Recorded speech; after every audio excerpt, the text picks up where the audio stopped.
May persons of interest na ang mga pulis sa pang-hold up sa isang Japanese restaurant sa Makati. Saksi, si Mariz Umali.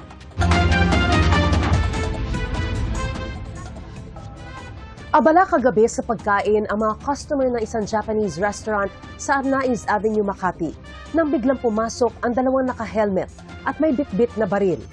Pinagkukuha nila ang gamit ng mga kumakain. Ang isa sa naka-helmet may isinuksok sa bulsa na ayon sa pulisya ay wallet ng isang Hapon na naglalaman ng 25,000 pesos.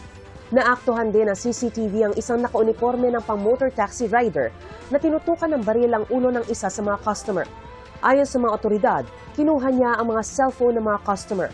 Ang pang-hold up ng grupo tumagal lang na mahigit 1.5 minuto.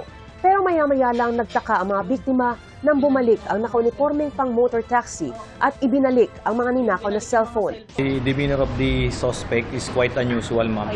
Why? Because considering all those items already taken by them, but the thing is they return to those owners. Wala nang ibang ninakaw ang mga suspect at wala ring nasaktan. Sa kabila ng pagpirma ng affidavit ng biktimang Hapon na hindi na magsasampa ng kaso, hindi pa rin ito bibitawan ng mga pulis. Hawak na nila ang testimonya ng mga tauhan ng kainan at ng biktimang Hapon na makatutulong daw sa pagpapatibay sa reklamo.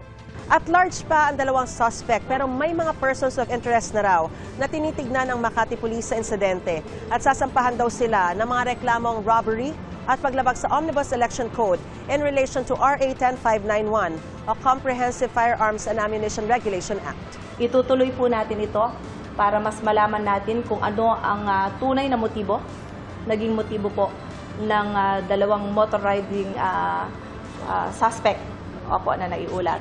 Para sa GMA Integrated News, ako si Mariz Umali ang inyong saksi. Mga kapuso, maging una sa saksi. Mag-subscribe sa GMA Integrated News sa YouTube para sa iba't ibang balita.